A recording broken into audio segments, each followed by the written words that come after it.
அவர்கள் யார்? இளைஞர்கள். அவங்க எந்த தூரத்துக்கு வேணாலும் போவாங்க. உங்க முன்னாடி வைத்திருக்கக்கூடிய 15 வயசு பையன், 20 வயசு பையன் வந்து இந்த தமிழ்நாட்டில் எந்த தூரத்துக்கு வேணாலும் வளருவான். அவனை கூடி குறுகி வந்து உன்ட்ட பக்கத்தில் இன்னொரு போட்டோ எடுத்துக்கிறதுக்கும், உன்னோட ஆற்றின் விடுறதுக்கும், உன்னோட செல்ஃபி எடுத்துக்கிறதுக்குமான ஒரு அடையாளமாக அவர்களை மாற்றி அவனை ஒரு கௌரவமான மனிதனாக நீ நடத்தணும். இப்போ விஜய் நடக்கும் பொழுது தான் இந்த விமர்சனம் வருது. சூர்யாவும் நடத்தியிருக்காரு, அதுக்குள்ள விமர்சனம் வரலையே. ஆனால் அவர் இன்னும் சினிமாவில் நடிக்கிற மாதிரியே இன்னைக்கும் அவருடைய நடைமுறை இருந்துட்டு இருக்கிறதுனால நீங்கள் வந்து கட்சியோட தலைவராகிட்டீங்க, அரசியலுக்கு வாங்க, இன்னும் நடிக்கிறத வந்து தொடர்ந்துகிட்டு இருக்காதிங்க அப்படிங்கிறது அந்த அழைப்புடைய சாரம். விருது வழங்குற விழா மற்றும் பல்வேறு விழாக்கள்லாம் மாணவர்கள் மக்களை சந்திக்கிற முறைகளில் வந்து குறை இருக்குது, குற்றம் இருக்குன்னு அறிவார்ந்த தலைவர்கள் வந்து விமர்சிக்கும் பொழுது அதுக்கு முறையான பதில் அவர்கள்ட்ட இருந்து இல்லை. சினிமாவில் நடக்கிறது போலயே பொதுமக்கள்கிட்டையும் மக்கள்கிட்டையும் அவருடைய நடைமுறைகள் இருந்துக்கிட்டு, அதனால தான் அந்த அழைப்பை நம்ம வந்து அவருக்கு விட்டோம். இன்னும் நடிச்சுக்கிட்டு இருக்காதிங்க, வாங்க அரசியலுக்கு வாங்க, மக்களுடைய நலனை பேசுங்க, மக்கள்கிட்ட எப்படி நடந்துக்கணுமோ அந்த முறையில் நடந்துக்குங்க, தன்னுடைய ரசிகர்கள்ட்ட நடக்கிற மாதிரியே நடக்காதீங்க, ஒரு இளைஞர்கள்ட்ட, படித்த மாணவர்கள்ட்ட, பொதுமக்கள்கிட்ட எப்படி நடந்துக்கணுமோ, ஒரு அரசியல் தலைவராக எப்படி நடந்துக்கணுமோ அப்படி நடந்துக்குங்க, போதும் உங்க நடிப்பு, வாங்க அரசியல் தலைவராக வாங்க அப்படிங்கிறது அந்த அழைப்புடைய சாரம். முதன்மையாக இருக்கக்கூடிய பெரும்பான்மை மக்களாக இருக்கக்கூடிய வன்னிய மக்களுடைய இடஒதுக்கீடு உரிமை போராட்டத்தில் தொடங்கி தமிழீழ விடுதலை ஆதரவு போராட்டம் ஆரம்பித்து இன்றைக்கு இங்க இருக்கக்கூடிய ஒரு சமூக நீதி போராட்டத்தையும் தமிழ் தேசிய விடுதலை போராட்டத்தையும் இரண்டும் ஒருங்கிணைந்த ஒரு பார்வையோடு கொண்டு செல்லக்கூடிய ஒரு தலைவராக அவர் இன்னைக்கு பரிணமித்திருக்கிறார், வளர்ந்திருக்கிறார். இவ்வளவும் செய்திருக்காருன்னு நீங்க சொல்றீங்க. இவ்வளோ பேரோட கூட்டணி இருக்காங்க, திமுக மட்டும் இல்லை அதுல கூட்டணி. மக்கள் வராங்களான்னு கேட்டா வராங்களா? சீமான் அவர்களுக்கு இருக்க மக்கள் இளைஞர்களுடைய ஆதரவும், விஜய் நடிகராக இருந்து வெளியே வரும்போது அவர் பின்னாடி வரக்கூடிய இளைஞர்களோட ஆதரவும் வேல்முருகனுக்கு இருக்கா என்ற கேள்வி தானே கேட்குறாங்க. நீங்க யாரும் உங்க பின்னாடி ஆட்களே இல்லைன்றத கேள்வி தானே வரல.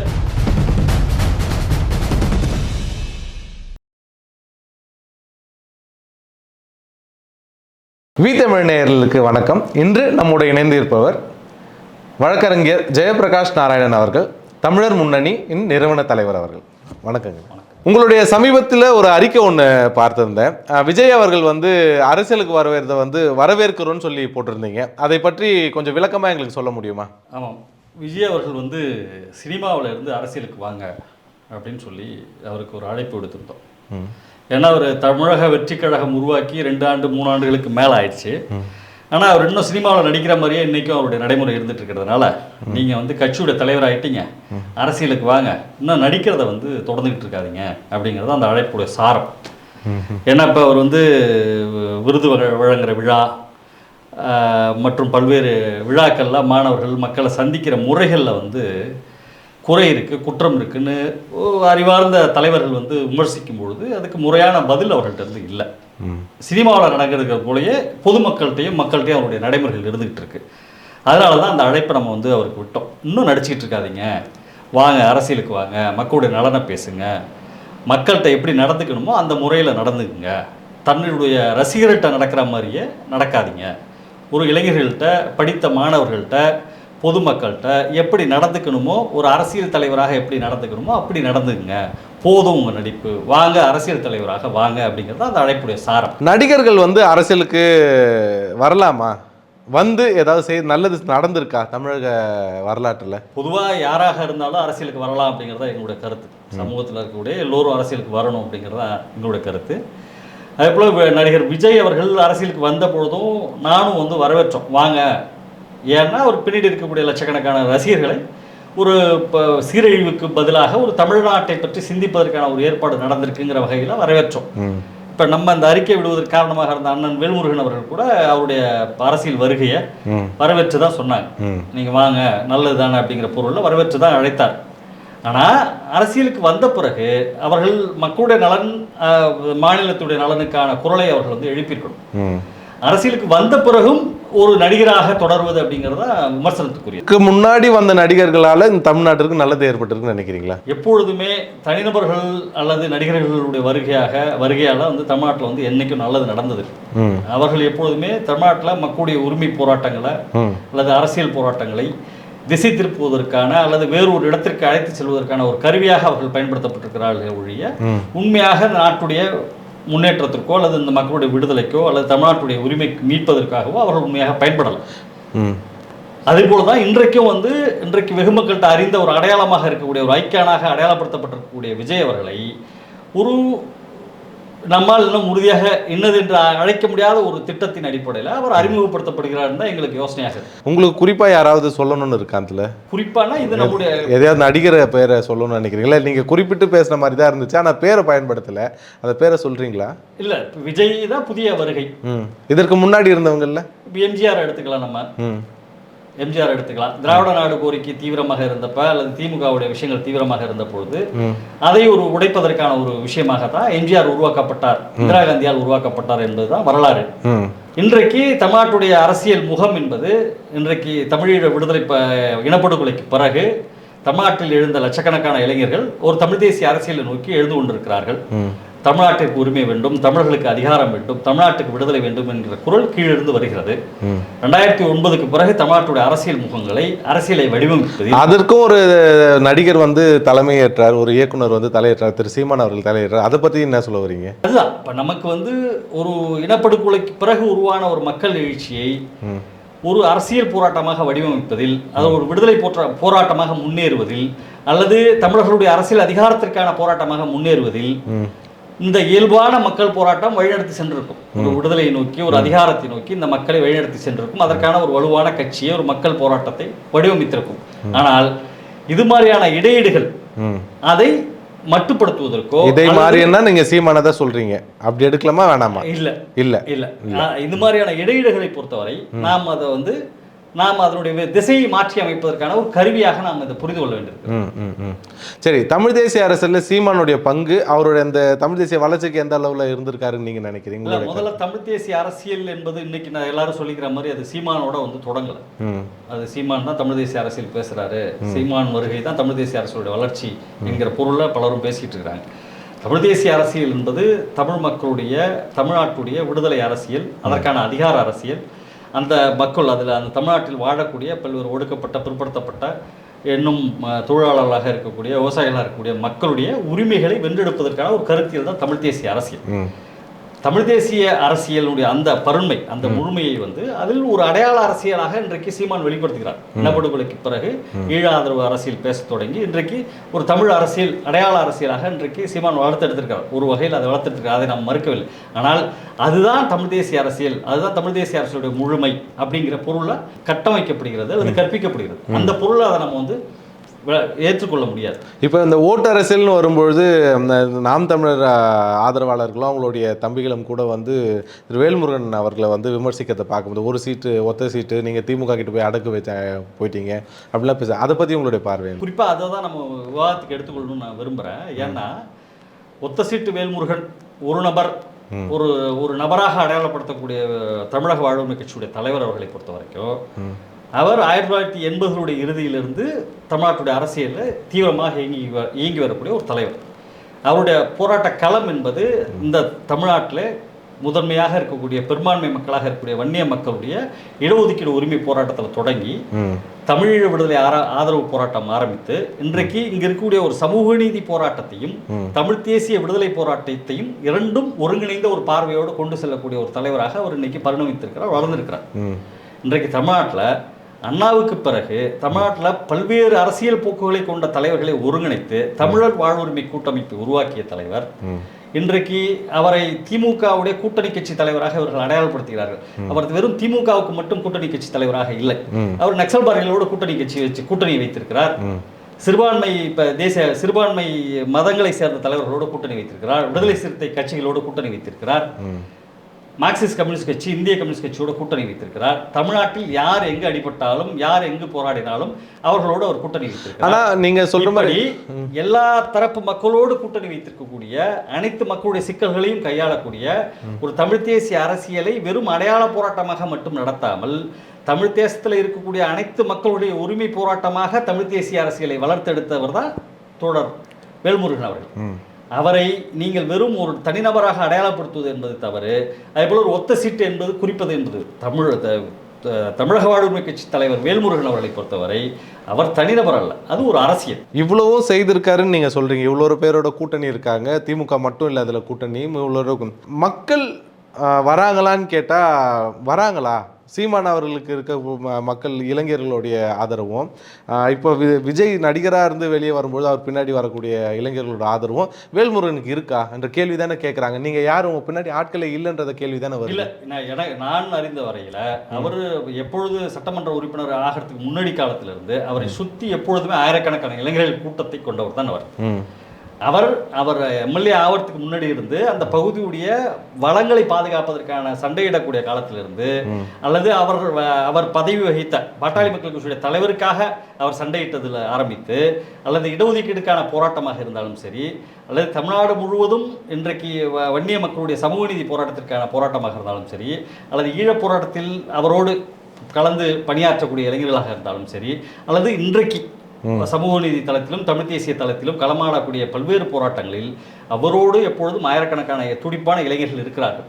என்ன ஒன்று, இன்றைக்கு அவருக்கு ஒரு ஊடக பலமும் அவரை சுற்றி ஒரு அரசியல் தலைவராக கட்டமைப்பதற்கான விருப்பத்தை பொது சமூகமும் அல்லது இதை தீர்மானிக்கக்கூடிய நபர்களும் உருவாக்கி கொள்ள வேண்டும். இப்படி புரிஞ்சுக்கலாமா? இப்போ அரசியல் படுத்தப்பட்ட இளைஞர்கள் தான் வந்து இவங்க இருக்காங்க, அங்கே இருக்கவங்க எல்லாருமே ரசிகர்களாக தான் இருக்காங்கன்ற அப்படி புரிஞ்சுக்கலாமா?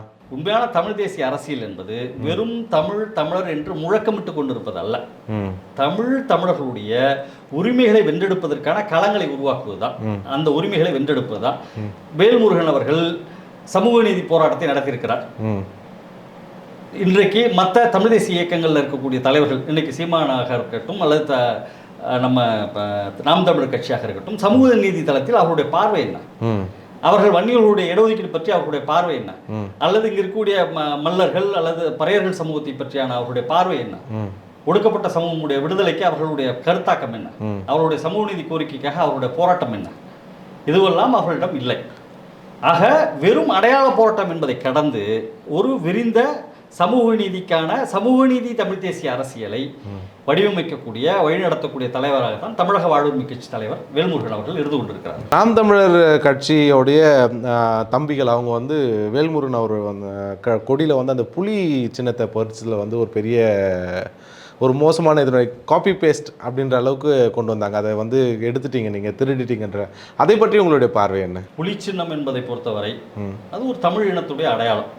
இந்த தமிழ் இனத்துடைய நீண்ட ஒரு பேரரசை உருவாக்கிய சோழ பேரரசுடைய அடையாளம். அந்த சோழ பேரரசுடைய வாரிசுகள் தான் என்பது தமிழ் இனம் தன்னை அடையாளப்படுத்திக் கொள்வது மட்டுமல்ல, எங்கள் முப்பாட்டன் சோழ பேரரசை உருவாக்கியது போல் எங்களுக்கான தமிழ் பேரரசை உருவாக்குவோம் என்று நம்பக்கூடிய அனைவருமே புலிக்கொடிகளை பயன்படுத்துகிறார்கள். அந்த வகையில் தமிழர்கள் எல்லோரும் புலிக்கொடிகளை பயன்படுத்துவது என்பதனுடைய நோக்கம் தனக்கான ஒரு அரசை உருவாக்க வேண்டும் என்கின்ற அடிப்படையில் தான் உருவாக்குது. அது வரவேற்கக்கூடிய ஒரு நல்ல மாற்றம் என்பதை தான் அவர்கள் வரவேற்க வேண்டும். இன்னொன்று, எப்பொழுதுமே தன்னுடைய கருத்தை ஒட்டி, தன்னுடைய நோக்கத்தை ஒட்டி ஒரு தலைவரோ ஒரு அமைப்போ ஒரு விஷயமோ வரும்பொழுது வரவேற்க வேண்டும். அதற்கு மாறாக அதை நான் மட்டும்தான் பயன்படுத்துவேன், தமிழ் தேசிய அரசியலுடைய அடையாளம் நான் மட்டும்தான் என்று சொன்னால் நீங்கள் தேசிய அரசியலுக்கு தகுதியற்றவர் என்று பொருள். நீங்கள் ஒரு தேசிய விடுதலை அரசியலை வென்றெடுக்க விரும்பினால் அந்த தேசத்தில் இருக்கக்கூடிய அனைத்து தலைவர்களையும் ஒருங்கிணைக்கக்கூடிய பாங்கு உங்கள்கிட்ட இருக்கணும். அனைத்து மக்களையும் ஒருங்கிணைக்கக்கூடிய தன்மை உங்கள்கிட்ட இருக்கணும். இருக்கிற தலைவர்களை எல்லாம் விமர்சித்து வெளியில தள்ளிட்டு நான் மட்டும் இந்த தமிழ் மக்களுடைய அடையாளம் என்று சூட்டுவது என்பது தமிழ் தேசிய அரசியலுக்கு பயன்படாது. நீங்கள் தமிழ்நாட்டில் இருக்கக்கூடிய 7-8 கோடி மக்களையும் திரட்டக்கூடிய வலிமை உங்களுக்கு இருக்க வேண்டும். தமிழ்நாட்டில் உங்களுடைய நண்பர்கள் அதிகமாக இருக்க வேண்டும். தமிழ்நாட்டில் இருக்கக்கூடிய அனைத்து கட்சிகளுடைய ஆதரவுகளையும் நீங்கள் பெற வேண்டும். வலதுபுறத்திலிருந்து இடதுபுற சித்தாந்தம் வரைக்கும் இருக்கக்கூடிய எல்லா சித்தாந்தங்களை கொண்ட தலைவர்களும் உங்கள் பின்னே அணிதிரட்டப்பட வேண்டும். அப்பொழுதுதான் உங்களுடைய தேசிய விடுதலை போராட்டத்தை உங்களால் வெல்ல முடியும், ஒரு தேசத்தை கட்டமைக்க முடியும். அதற்கு மாறாக இருப்பவர்களை எல்லாம் குறை சொல்லிவிட்டு, இருப்பவர்களை எல்லாம் வெளியே நிறுத்திவிட்டு நான் செய்து காட்டுகிறேன் என்று சபதம் இடுவது அல்லது வாய்ச்சவடால் அடிப்பது என்பது ஒரு தேசிய அரசியலுக்கு பயன்படாது. இந்த தேசிய அரசியலுக்கு வந்து நீங்க சொல்லக்கூடிய தமிழ் தேசிய அரசியலுக்கு வந்து வேல்முருகன் பயன்படுவாரா? ஆமா, இன்னைக்கு நீங்க இப்போ எந்த சிக்கலாக இருந்தாலும், இன்றைக்கு தமிழக வேலைவாய்ப்பு, தமிழக இளைஞர்களுக்கு வேலைவாய்ப்பு கோரிக்கையாக இருக்கட்டும், அல்லது என்எல்சிக்கு எதிரான போராட்டமாக இருக்கட்டும், அல்லது இன்றைக்கு 10.5 விழுக்காடு இடஒதுக்கீடாக இருக்கட்டும், அல்லது சாதிவாரி கணக்கெடுப்பு பற்றியான கோரிக்கையாக இருக்கட்டும், அல்லது ஆட்சி மொழி தமிழ் கோரிக்கையாக இருக்கட்டும், இது எல்லா சிக்கலிலும் நடைமுறையில் அவர் நூற்றுக்கணக்கான அமைப்புகளை ஒருங்கிணைத்து அதற்கு தலைமை வகித்து அந்த போராட்டங்களை நடத்தியிருக்கிறார். இது ஒரு அடையாளம். இரண்டாவது, தமிழ்நாட்டில் எந்த அமைப்பு நடத்தக்கூடிய தலைவர்களாக இருந்தாலும் சரி, எந்த கோரிக்கைக்காக அவரிடம் போய் நின்றாலும் அந்த கோரிக்கையை தன்னுடைய கோரிக்கையாக எடுத்து அதற்கான போராட்டங்களையும் அதற்கான அழுத்தங்களையும் உருவாக்கக்கூடிய தலைவராக அவர் இருக்கிறார். இன்றைக்கு அவர் கடைசியாக ஒருங்கிணைத்த அந்த சாதிவாரி கணக்கெடுப்புக்கான போராட்டத்தில் 150 அமைப்புகளுடைய தலைவர்கள் வந்திருந்தார்கள். அதில் இஸ்லாமிய அமைப்புகள் இருந்தார்கள், ஒடுக்கப்பட்ட தலித் அமைப்புகள் இருந்தார்கள், பிற்படுத்தப்பட்டோர் அமைப்புகள் இருந்தார்கள், திராவிட இயக்கம் இருந்தது, தமிழ் தேசிய அமைப்புகள் இருந்தது, பல்வேறு அரசியல் கட்சியுடைய தலைவர்கள் அதில் இருந்தார்கள், விடுதலை சிறுத்தைகள் இருந்தது, சிபிஐ இந்திய கம்யூனிஸ்ட் கட்சியை சேர்ந்த தலைவர்கள் இருந்தார்கள், மார்க்சிஸ்ட் கம்யூனிஸ்ட் கட்சியுடைய தலைவர்கள் இருந்தார்கள். இப்படி பல்வேறு அரசியல் முகங்களை எல்லாம் ஒருங்கிணைத்து, பல்வேறு அரசியல் கோட்பாடுகளை எல்லாம் ஒருங்கிணைத்து ஒரு திசை நோக்கி வழிநடத்தக்கூடிய தலைவராகத்தான் தலைவர் வேல்முருகன் அவர்கள் இருக்கிறார். இதற்கு மாறாக எல்லாவரையும் விலக்கி வெளியே தள்ளிவிட்டு நானே எல்லாவற்றையும் செய்து காட்டுகிறேன் என்று சவடால் விடக்கூடிய தன்மை அவரிடம் இல்லை. நடைமுறையில் ஒருவர் வசனம் பேசுகிறார், இன்னொருவர் நடைமுறையில் செயலாக்கம் பண்ணி காட்டுகிறார். ஒருத்தர் வரி விதிக்க மாட்டோம், உங்களுடைய ஜிஎஸ்டி வரியை நாங்கள் எதுக்குறோம், சாலை வரியை எதுக்குறோம்னு சத்தம் போட்டு பேசுறாரு. இன்னொருத்தர் அதை நீ கட்ட மாட்டேன்னு உடைக்கிறாரு. அப்ப ஒரு செயலை நாம் கணக்கில் எடுத்துக்கொள்வதா அல்லது ஒரு வசனத்தை கணக்கில் எடுத்துக்கொள்வதா என்கின்ற ஒரு புரிதல் நமக்கு வேண்டியிருக்கிறது. இப்போ நீங்க சொல்லக்கூடிய இந்த ஆழமான தமிழ் தேசிய அரசியலுக்கு இப்போ விஜய் பயன்படுவாரா? விஜய் பயன்படணுங்கிறது தமிழ் மக்களுடைய சார்பாக நமக்கு விருப்பம் இருக்கு. ஏன்னா அவர் தமிழ்நாட்டை சேர்ந்தவருங்கிற வகையில் அப்படியான ஒரு விருப்பம் இருக்கு. ஆனால் அவருடைய வெளிப்பாடு அப்படி இல்லை. ஒரு சின்ன விஷயத்தை கையாள கூட அவருக்கு தெரியல அப்படிங்கிறத பார்க்க வேண்டியிருக்கு. 2 வருஷம் ஆட்சி கட்சி ஆரம்பிச்சு ஒரு பெரிய அளவுக்கு எல்லா இடங்கள்லையும் இதை கூட்டியிருக்காரு. இன்னைக்கு இந்த பள்ளிக்கூடம் முடிந்த பிறகு, தேர்வு முடிவுகள் வந்த பிறகு எல்லாருக்கும் விழா நடத்துறாரு. இது பாராட்டு விழா நடத்துறாரு. இன்னைக்கு 3ஆம் கட்ட பாராட்டு விழா நடத்துறாரு. என்ன பாராட்டு விழா? மாணவர்கள் முதல் மார்க் எடுத்தவங்க பரிசு அப்படின்னு சொல்லி பரிசு கொடுக்குறாரு. இப்போ எனக்கு என்ன கேள்வி இருக்குன்னா, இந்த பாராட்டு தெரிவிக்கிறது, பாராட்டு பத்திரம் தர்றது, விருது தரதுங்கிற விஷயம் இருக்கு இல்லையா, அதுவே ஒரு அரசியல் தான். ஏன்னா உங்களை நான் பாராட்டுறேன் அப்படின்னா உங்க மேல என்னுடைய ஆளுமையை நான் செலுத்துறேன். தம்பி நீ நல்லா இருக்க, உங்களுக்கு ஆதரவா தான் இருக்கணும், ஒரு சூழல் உனக்கு மேல நான் இருக்கேன் அப்படிங்கிற வகையில உன்னை தட்டி கொடுக்கறது தான். என்னுடைய கைக்குள்ள இரு, என்னோட ஆளுகை கீழ் நீ இருங்கிறது தான் அதனுடைய பொருள். உங்களை தட்டி கொடுக்கறதுடைய பொருள் உங்களை நான் ஆளுமை செலுத்த விரும்புகிறேங்கிறது தான் அதனுடைய பொருள்.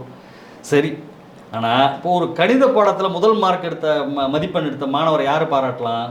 ஒரு அறிவியல் பாடத்துல முதல் மதிப்பெண் எடுத்த மாணவரை யாரு பாராட்டலாம்? அந்த துறையில வல்லமை பெற்றவர்கள் அல்லது அந்த துறையில வளர்ந்தவர்கள் அவர்களை பாராட்டினா அந்த பாராட்டுக்கு பொறுப்பு இருக்கு. பாராட்டப்படக்கூடிய நபருடைய எதிர்காலத்துக்கும் ஒரு எதிர்காலம் இருக்கு. அப்ப இவர் கல்வியாளராக இருந்தா பாராட்டியிருக்கலாம், இல்ல ஒரு அறிவியல் மேதையாக இருந்தா அறிவியல் மாணவர்கள். அந்த மாணவர்களும் பெற்றோர்களும் கூட சொல்றாங்களே, இவங்களை பாக்குறதுக்காக தான் நாங்க படிச்சேன்னு. இது பாராட்டு விழாங்கிறது ஒரு அடையாளம் தானே. இப்போ உண்மையிலே விஜய்க்கு யாரை கூப்பிட்டு பாராட்டலாம்னா, ஒரு சிறந்த டான்ஸரை கூப்பிட்டு விஜய் பாராட்டினா ஒரு பொருத்தம் இருக்கு, பொருத்தம் இருக்கு. அந்த துறையில அவர் கோல் வச்சிருக்காரு, நல்ல நடிகரா இருக்காரு, அதனால நான் பாராட்டுறேன்னா அவருக்கு அதுல தகுதி இருக்கு. ஒரு கணிதத்துல முதல் மார்க் எடுத்த மாணவனை கூப்பிட்டு பாராட்டுவதற்கும், அறிவியல்ல முதல் மார்க் எடுத்த மாணவனை பாராட்டுவதற்கு இவருக்கு என்ன பொறுப்பு இருக்கு? அப்ப நீங்க இந்த பாராட்டு விழா நடத்துவதில் இருக்கக்கூடிய அரசியலை நீங்க புரிஞ்சுக்க வேண்டியது ஒண்ணு. ரெண்டாவது, உங்கள்கிட்ட வரக்கூடிய மாணவர்களை, மக்களை ஒரு ரசிகரை நடத்துற போது நடத்தக்கூடாது. அவர்கள் யார்? இளைஞர்கள். அவங்க எந்த தூரத்துக்கு வேணாலும் போவாங்க. உங்க முன்னாடி வைத்திருக்கக்கூடிய 15 வயசு பையன், 20 வயசு பையன் இந்த தமிழ்நாட்டில் எந்த தூரத்துக்கு வேணாலும் வளருவான்.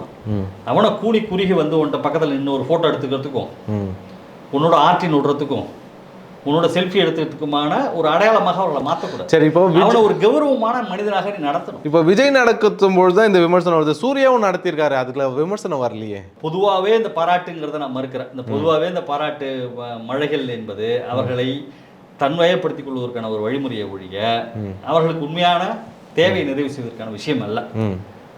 உண்மையாக நீங்க தமிழ் மாணவர்கள் மேல உங்களுக்கு அக்கறை இருந்ததுன்னா நீட்டுக்கு எதிராக சண்டை போடணும். தமிழ்நாட்டு கல்வியில அனைவருக்கும் இலவச கல்வி வழங்குவதற்கு சண்டை போடணும். அண்ணன் வேல்முருகன் அவர்கள் மாவட்டந்தோறும் பொறியியல் கல்லூரியில கொண்டு வந்தாரு, அல்லது சட்ட கல்லூரியில கொண்டு வந்தாரு, மருத்துவ கல்லூரியில கொண்டு வந்தாரு. அன்னைக்கு இருந்த பாட்டாளி மக்கள் கட்சி சார்பாகவும் அதுக்கு பின்னாடியும் சரி அவர் ஒரு கல்வி உருவாக்கத்துக்கான படிகளை செஞ்சிருக்காரு. இது மாணவர்களுடைய நலன் மீது இருக்கக்கூடிய ஒரு அரசியல் அக்கறை. விஜய்க்கு அந்த அரசியல் தெளிவில்லை அப்படின்ற மாதிரி ஒரு பதில் சொல்லியிருந்தீங்க. அப்போ அவருடைய 2ஆம் கட்ட தலைவர்களுக்காக அந்த தெளிவு இருக்கா அவருக்கு சொல்லி கொடுக்கறதுக்கு? அதாவது அவருக்கும் அந்த தெளிவு இருக்கிற மாதிரி தெரியல, அவருடைய 2ஆம் கட்ட 3ஆம் கட்ட தொண்டர்களுக்கும் அந்த தெளிவு இருக்கிற மாதிரி தெரியல. ஏன்னா அவர்கள் ஒரு விஷயத்தை எதிர்கொள்ளக்கூடிய விதம் இருக்குல்ல, ஒரு விமர்சனம் வருது வெளியில இருந்து, ஒரு அரசியல் கட்சி தலைவராக அந்த விமர்சனத்துக்கு உரிய பதில் அளிக்கணும். ஒரு அரசியல் கட்சி தலைவருடைய பதில் அதுதான். அதற்கு மாறாக ஒரு சினிமா ரசிகரை போல் எதிர்வினை ஆற்றக்கூடிய தம்பிகளை தான் அவர் பெற்றிருக்கிறார். ஒரு அரசியல் ரீதியாக பதிலளிக்கக்கூடிய ஒரு நபரை கூட நான் இது வரைக்கும் அவங்க பார்க்கல. அதுக்கான எந்த வைப்பு இவர் வைத்திருக்கக்கூடிய விமர்சனம், நீ மக்கள்கிட்ட ஒரு மரியாதையாக நடந்துக்க, அப்படிதான் விஷயம். என்னுடைய மக்கள் மரியாதை மிக்கவர்கள், அவர்களை நீ தரம் தாழ்ந்த அளவுக்கு அவர்கள் விரும்பினாலும் நீ போறதுக்கு அனுமதிக்க கூடாது. உன்னுடைய மேடல் அவனே விரும்பி வரா, ஒரு சின்ன பையன் வரான்னாலும் அவன் விருப்பத்துக்கு நீ மதிப்பு கொடுக்கறதுங்கிறது அல்ல. அவனை நீ இப்படி முறையா வந்து என்கிட்ட நின்று இல்லை இன்னைக்கு நீ வந்து கை கொடுக்குடா அப்படின்னு சொல்லணும். நீ என்ன வந்து கை கொடுக்கு, நீ என்னோட சமமாக நின்று கை குலுக்கி படம் எடுத்துக்கோ. இந்த 3ஆம் கட்ட கொடுக்கறதுல வந்து சொல்லியிருக்காரு, அதிகப்படியாக பேசாதீங்க, உங்ககிட்ட இருக்கிற பிரச்சனையே எனக்கு ஒரு பெரும் பிரச்சனை, கொஞ்சம் கூடுதலாக பேசுறீங்க, எல்லாரும் பேச நிப்பாட்டுங்கன்னு இந்த வாட்டி சொல்லியிருக்காரு. அதுவும் சிக்கல் தான், நிறைய பேசலாம், முறையா பேசலாம். இது நான் இன்னொன்று கேட்கணும், ஈழ அரசியல்ன்றது வந்து தமிழ் தேசிய அரசியலில் வந்து ஒரு பெரும் பகுதியாகவே நம்ம பார்க்குறோம். தமிழ் தேசிய அரசியலில் ஈழம் சார்ந்து இயங்கின பல பேர் இங்கே உண்டு. அதற்கு ஆதரவாக இந்த வாட்டி மே 18 நிகழ்வுக்கு வந்து அவர் கருத்து வெளியிட்டிருக்காரு. அவர் தமிழ் தேசிய அரசியலில் வந்து ஒரு பெரிய ஆளுமையாக வளர்ந்துருவாங்கன்னு அவங்க கட்சிக்காரங்களை சில பேர் பேசுகிறாங்க. அதை பற்றி உங்களுடைய நிலைப்பாடு? தமிழ் தேசிய அரசியலில் அனைவரும் வளர வேண்டும். விஜய் அல்ல, இங்கே இருக்கக்கூடிய எல்லா கட்சி தலைவர்களும் தமிழ் தேசிய அரசியலில் தலையிடணும், அதை எல்லாரும் பங்கெடுத்துக்கணும், தமிழ் தேசிய அரசியல் வெல்வதற்கான தங்களுடைய பங்களிப்புல செலுத்தணும். ஆனால் அதில் தான் அப்படிங்கிற இடத்துக்கு வந்து யாரும் போக முடியாது. ஏன்னா தேசிய அரசியல் என்பதை பொறுத்தவரை தமிழ்நாட்டில் வாழக்கூடிய அனைத்து சமூக பிரிவுகளையும், தமிழ்நாட்டில் இருக்கக்கூடிய அனைத்து அரசியல் போக்குகளையும் உள்ளடக்கிய ஒரு தேசிய இயக்கம் தான் நமக்கு தேவை. தேசிய விடுதலை அரசியலையோ அல்லது தமிழர்கள் அரசியல் அதிகாரம் பெறுவதற்கான ஒரு போராட்டத்தையோ ஒரு கட்சி வழிநடத்திட முடியாது. அது ஒரு பொதுமக்கள் பங்கு பெறக்கூடிய ஒரு பொது இயக்கம், ஒரு அரசியல் அதிகாரத்திற்கான விடுதலைக்கான ஒரு பொது இயக்கம், ஒரு மூமெண்ட். அதை நீங்கள் ஒரு கட்சி நடத்திடும், ஒரு தலைவர் நடத்தி கொடுத்துருவாருங்கிறதெல்லாம் பொருத்தமானது அல்ல. அதை வந்து நான் வந்து கையெழுத்து போட்டால் எல்லாம் மாறிடும் அப்படிங்கிற இடத்துல அது இல்லை. யார் கையெழுத்து போட்டாலும் எதுவும் மாறாது. இல்லை, அடுத்த முறை நேரடியாக முதல்வர் தானே சொல்லியிருக்காங்க அவங்க. அதான் சொல்கிறேன், எல்லாருக்கும் இருக்கிற கனவு வந்து என்னன்னா, நான் அந்த நாற்காலியில் உட்காந்துட்டா அந்த கையெழுத்தை போட்டுட்டா எல்லாம் மாறிடுங்கிறதா ஒரு கற்பனை கதை. அது கற்பனைனே சொல்றீங்க? ஆமா, அது கற்பனை தான். நீங்க வந்து உங்களுக்கு எதையும் தீர்மானிக்கிறதுக்கு அதிகாரம் இல்ல, உங்க சட்டமன்றத்துக்கு அதிகாரம் இல்ல. ஸ்டாலின் அவருக்கு கிடையாதா? யாருக்கு இல்லைங்க. அது என்ன அதிகாரம் இருக்கு? இது என்ன இந்த நம்முடைய தமிழ்நாடு சட்டப்பேரவை என்ன சொல்லியிருக்கு? ஒரு தீர்மானம் போட்டு நிறைவேற்றி அனுப்புது. நூற்றுக்கணக்கான தீர்மானங்களை நம்முடைய ஆளுநர் ரவி வந்து நிறுத்தி வச்சிருக்காரு. உண்மைதான். ஒரு மக்களால் தேர்வு செய்யப்பட்ட சட்டசபைக்கு அதிகாரம் இல்ல, ஆனா ஒரு தனிநபர் நியமிக்கப்பட்ட ஒரு தனிநபருக்கு அந்த அதை உறுதி செய்யக்கூடிய அதிகாரம் இருக்கு. இதுக்கு என்ன அவை இதுக்கு பேரு? அப்ப முதல்ல இவர்களுடைய போராட்டம் என்பது இன்னைக்கு போய் சேர்ல உட்கார்றதுக்காக அல்ல, நான் என்ன சேர்ல உட்கார வை, நான் கையெழுத்து போடுறதுங்கிறது அல்ல. முதல்ல இந்த சேருக்கு மரியாதையை உருவாக்குறேன்.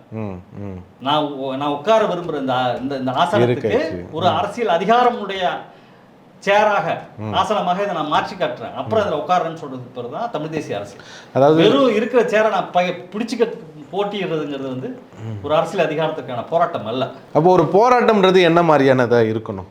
நீங்க போராட்டம் என்பது இன்றைய சூழல்ல நீங்க வந்து அரசியல் இந்த தேர்தல் அரசியலில் பங்கெடுத்து தமிழ்நாடு சட்டப்பேரவையில் பங்கேற்பதும் உங்களுடைய அரசியல் வழிதான். அதற்கு வெளியில இந்த நிலைமையை மாற்றுவதற்கான, தமிழ்நாட்டுக்கான அரசியல் அதிகாரத்தை பெறுவதற்கான ஒரு மக்கள் இயக்கத்தை, மக்கள் போராட்டங்களை கட்டமைக்கக்கூடிய அரசியலும் நமக்கு தேவை. மக்கள் திரள் போராட்டங்களை நடத்தணும். ஆமா ஆமா, ஒரு மக்கள் திரள். நீங்க ஒரு இந்திய விடுதலை போராட்டம் என்ன நடந்துச்சு? இந்திய விடுதலை போராட்டத்துக்கும் குறைவில்லாததான் நீங்க தமிழ் தேசிய விடுதலை போராட்டம் என்பதனுடைய அரசியல். அதை நீங்க வெறும் வாக்குவங்களை தேர்வு செய்யப்பட்டு இந்த ஆசனத்தில் உட்காரதின் வழியாக மட்டும் நீங்க வந்து அதை சாதிச்சிட முடியாது. இதுவும் தேவைதான், இதை நீங்க மறுக்கல. ஆனா இதன் வழியாகவே எல்லாத்தையும் நான் சாதிச்சு காட்ட போறேன் அப்படிங்கிறது வந்து என்னன்னா, மீண்டும் ஒரு முறை மக்களை மழுங்கடிப்பதற்கான ஒரு அரசியலாக தான் அது முடியும். நாம் அதனாலதான் என்ன சொல்றோம்னா, தேர்தல் வழியிலும் நீங்கள் வெல்ல வேண்டும், வெளியிலும் உங்களுடைய போராட்டத்தை கட்டமைக்க வேண்டும். வெறும் தேர்தல் வழியில் வெற்றி பெறுவேன் என்பது இருக்கிற சேர வெறும் என்ன சொல்றது, ஒரு நிர்வாக பதவியை கைப்பற்றுவதற்கான ஒரு ஏற்பாடு தான். ஒரு விஷயத்தை தீர்மானிக்கிற பதவி அதுக்கு இல்லை. இப்போ தமிழ் தேசிய அரசியலில் வளர்ச்சியில் வேல்முருகன் அவர்கள் வந்து தேர்தல் அரசியலில் எங்கே போய் நிற்கணும்னு நீங்க ஆசைப்படுறீங்க? தமிழ் தேசிய அரசியலை பொறுத்தவரை இன்றைக்கு அவருடைய அரசியல் கண்ணோட்டம், இன்றைக்கு இப்போ தேர்தல் அரசியலில் இருக்கக்கூடிய கட்சிகளில் தமிழக வாழ்வுரிமை கட்சியை பொறுத்தவரை இங்க இருக்கக்கூடிய எல்லா அரசியல் போக்குகளையும் ஒருங்கிணைக்கக்கூடிய ஒரு தலைமையாக அவர் செயல்படுகிறார். ஒன்று, நூற்றுக்கணக்கான அமைப்புகளை ஒருங்கிணைக்கக்கூடிய தலைமையாக செயல்படுகிறார். ஒன்று. ரெண்டாவது, தமிழ் தேசிய அரசியல் இல்லாமல் இந்த சமூகத்துடைய விளைபொருளாக பல்வேறு கோட்பாடுகள் அல்லது பல்வேறு கண்ணோட்டங்கள் இங்கே இருக்கு. எல்லா கண்ணோட்டங்களையும் உள்ளடக்குகிற ஒரு தலைவராக அவர் இருக்கிறார். அப்ப எல்லா சித்தாந்தத்துக்கும் அவர் இடம் கொடுக்கிறார். தமிழ் தேசிய அரசியலை உயர்த்திப்படுத்திக் கொண்டு அதோடு பல்வேறு சித்தாந்தங்களை கொண்டவர்களையும் ஒருங்கிணைக்கக்கூடிய தலைவராக அவர் இருக்கிறார். அப்ப இன்றைக்கு இருக்கக்கூடிய நிலைமையை பொறுத்தவரை இது தேவையானது. இன்றைக்கு எல்லா போக்குகளையும் ஒருங்கிணைத்து ஒரு தமிழ் தேசிய விடுதலை அரசியலுக்கு, தமிழ் தேசியத்தை அதிகாரப்படுத்தக்கூடிய அரசியலுக்கு வழிநடத்தக்கூடிய இடத்துல அவர் இருக்கார். இன்றைக்கு அதுக்கான எதிர்காலம் என்பது தான் நான் பார்க்குறேன். நீங்கள் தமிழ்நாட்டில் இருக்கக்கூடிய ஒடுக்கப்பட்ட பிற்படுத்தப்பட்ட மக்களுடைய சமூக நீதி கோரிக்கையை எழுப்பாமல் நீங்கள் தமிழர்களை திரட்ட முடியாது. தமிழ்நாட்டில் இருக்கக்கூடிய விவசாய உரிமைக்கான போராட்டத்தை நடத்தாமல் நீங்கள் தமிழர்களை எழுப்ப முடியாது. தமிழ்நாட்டில் இருக்கக்கூடிய வணிகர்களுடைய நலனை நீங்கள் பேசாமல் நீங்கள் தமிழ்நாட்டில் இருக்கக்கூடிய தமிழர்களை எழுப்ப முடியாது. தொழிலாளர்களை திரட்டாமல் நீங்கள் வந்து தமிழ் தேசிய அரசியலை வெறும் அடையாள அரசியலாக பேச முடியாது. அப்போ ஒரு பக்கம் இதையெல்லாம் திரட்டுகிறார், இன்னொரு புறம் ஒரு மொத்த கோரிக்கையும் வைக்கக்கூடிய ஒரு தமிழ் தேசிய அரசியல் கோரிக்கையும் அவர் வைக்கிறார். அப்போ நீங்கள் வந்து இந்த அடையாளத்துக்கான ஒரு பொருத்தமான இன்றைய நிலைக்கு இருக்கக்கூடிய தேர்தல் அரசியல் கட்சிகளையும் அதே போல் தேர்தலுக்கு வெளியிலையும் ஒரு அந்த போராட்டங்கள் நடத்தக்கூடிய தலைவராக தான் இருக்கார். இப்போ நீங்கள் வந்து அவர் திமுகவுடைய ஒத்த உறுப்பினர் சொல்கிறாங்க, திமுகவோட கூட்டணி வைத்திருக்கிறதா சொல்கிறாங்க. நான் பார்த்துருக்கிற நேரம் முழுக்க வந்து ஒரு ஒரு ஒரு 100% எடுத்துக்கிட்டால் ஒரு 10 விழுக்காடு திமுகவோட ஒரு கூட்டணிக்கான பேச்சுவார்த்தைகள் அதுக்கான நடைமுறைகளை இணைந்திருந்தால் 90 விழுக்காடு வெளியில் தான் இருக்கார். ஒரு நாளைக்கு நக்சல்பாரி கூட்டத்தில் பங்கெடுத்துக்கிறாரு, ஒரு நாளைக்கு இஸ்லாமிய அமைப்பு கூட்டத்தில் பங்கெடுத்துக்கிறாரு, ஒரு நாள் விடுதலை சிறுத்தைகள் கூட்டத்தில் பங்கெடுத்துக்கிறாரு, ஒரு நாள் மார்க்சிஸ்ட் கம்யூனிஸ்ட் கட்சி போராட்டத்தில் பங்கெடுத்துக்கிறாரு, ஒரு நாள் இன்னொரு தமிழ் தேசிய இயக்கத்துடைய போராட்டத்தில் பங்கெடுத்துக்கிறாரு. இப்படி ஒரு நாட்டுடைய வலதிலிருந்து இடது வரைக்கும் இருக்கக்கூடிய பல்வேறு அரசியல் போக்குகளை எல்லாத்துலேயும் தலையிடக்கூடிய எல்லாரோடையும் ஒருங்கிணையக்கூடிய ஒரு இடத்துல தான் தலைவர் வேல்முருகன் அவர்கள் இருக்கிறார். இது ஒரு நல்ல அரசியல் அடையாளம். நீங்கள் முதல்ல தமிழ்நாட்டில் காங்கிரஸை வீழ்த்தி தமிழ்நாட்டில் வந்து திமுக ஆட்சியை உருவாக்கின அண்ணாதுரை அவர்களை பொறுத்தவரைக்கும், அறிஞர் அண்ணாவை பொறுத்தவரை அவர் ஒரு பக்கம் ராஜாஜிலேருந்து இந்த பக்கம் பெரியார் வரைக்கும் எல்லாரையும் ஒருங்கிணைத்த ஒரு கூட்டணியை தான் அவர் உருவாக்கினார். பெரியார் இல்லை, ஆனால் எல்லா போக்குகளை கொண்டவர்களை தான் உருவாக்கியிருக்கிறார். எல்லா அரசியல் போக்குகளையும் ஒருங்கிணைத்து தான் காங்கிரஸை விரட்டி திமுக ஆட்சி உருவாக்கப்பட்டுச்சு. 1938 மொழி போராட்டத்தில் தமிழ்நாட்டில் இருந்த தமிழ் தேசிய தனித்தமிழ் இயக்கங்கள், தலித் அமைப்புகள், பிற்படுத்தப்பட்டோர் அமைப்புகள், இஸ்லாமிய அமைப்புகள், சிறுபான்மை அமைப்புகள், அல்லது இப்போ நம்ம திராவிட இயக்கம், இடதுசாரி ஜீவானந்தம், இப்படி பல்வேறு அரசியல் போக்குகளை எல்லாம் இணைந்து தான் தமிழ்நாடு தமிழருக்கு என்ற முழக்கத்தை உருவாக்குச்சு. ஒரு அமைப்பு தனித்தமிழ் இயக்கம் மட்டும் அதை உருவாக்கல, தமிழ்நாட்டில் இருந்த எல்லா அரசியல் போக்குகளையும் ஒருங்கிணைத்து தான் உருவாக்குச்சு. அதுபோல் இன்றைக்கு தமிழ்நாட்டை பொறுத்தவரை எல்லா அரசியல் போக்குகளையும் ஒருங்கிணைக்கக்கூடிய இடத்துல, எல்லா அரசியல் போக்குக்கும் இடம் கொடுக்கக்கூடிய வகையில் எல்லா தலைவர்களையும் சமமாக மதித்து ஒருங்கிணைத்து நடைமுறை ஒரு வழி நடத்தக்கூடிய வகையிலும் இன்றைக்கு தமிழக வாழ்வுரிமை கட்சியுடைய தலைவர் வேல்முருகன் அவர்கள் இன்றைக்கு சிறப்பாக செஞ்சுட்டு இருக்கார். இன்றைக்கு இருக்கக்கூடிய சூழலில் ஒரு சிறந்த எதிர்காலம் என்பது இன்றைக்கு சமூக நீதி தமிழ் தேசிய அரசியலை முன்னெடுத்து செல்லக்கூடிய தமிழக வாழ்வுரிமை கட்சிக்கு இருக்குங்கிறது தான் என்னுடைய கருத்து. உங்களுடைய நேரத்திற்கு ரொம்ப நன்றி. தமிழ் தேசிய செயல்பாடுகள் அதனுடைய வளர்ச்சின்னு சொல்லி தொடர்ந்து நிறைய கருத்துக்களை சொல்லியிருக்கேன். உங்களுடைய நேரத்துக்கு நன்றி.